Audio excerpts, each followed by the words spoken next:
All right, guys. So I was gonna do like a full production thingy to review the film, but I'm I don't really have the time or the energy to do that. So I'm just gonna really quickly say my thoughts on Mike and Dave Need Wedding Dates. So here they are. So I think the biggest question to ask yourself going into this kind of film is this your kind of film? I mean, that seems obvious to some extent with any film that I review, but with this, it really is because this is a film that is full of cliches. So, yeah, people may know of the fact that in a lot of ways it feels a lot like Wedding Crashers, and it does. Um, yeah, it's a lot of this of similarities to Wedding Crashers or to films like Forgetting Sarah Marshall. It just has that vibe. So if you like that kind of film, you're probably going to find some enjoyment in this.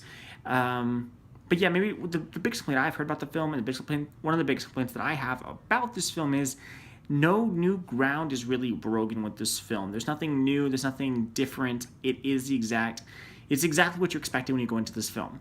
That being said, it does well at delivering what you're expecting to get. Yeah, it's got four great people, and they're great. Anna Kendrick is hilarious. She's one of the subdued. She's the more subdued of the two girls, and she's hilarious. But they do a good job of having her be outrageous and likable. Same thing is said for Zac Efron, who's the more subdued of the two guys, and he gets to be outrageous at times and likable at times, and gets to bring that more human element to the character. Whereas Aubrey Plaza and Adam Devine play the more outrageous of the two siblings, and they're really funny and they're good at being outrageous and crazy. And I think that the whole main cast is fine. They're really funny. I think it's a great cast to have for this kind of film because they all have experience being in the run of the mill ones and a little bit more crazy ones, and this is kind of in between. The biggest questions that I had going into it were: is it going to be funny? And what's it going to actually feel like watching it? And I have some good and bad news. It is funny. It is hilarious. I was laughing almost nonstop throughout the entire film. The bad news is it has no idea what its tone should be, so it's all over the place. Because, like, first of all, um, it's really not sure. Like certain scenes feel like a PG-13 late 90s, early 2000s rom-com, like 50 First Dates or You've Got Mail, and then parts of it feel like Wedding Crashers and Forgetting Sarah Marshall. And when it changes, it's just like an abrupt change, and it's very shocking and jarring.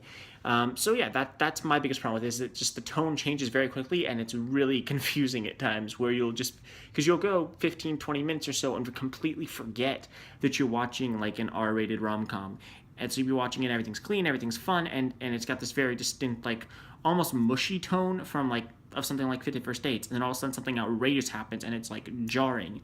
And so for the first couple seconds you're not laughing at whatever's supposed to be hilarious on screen because you're just still completely shocked by what just happened, and then you calm down and you go into laughter.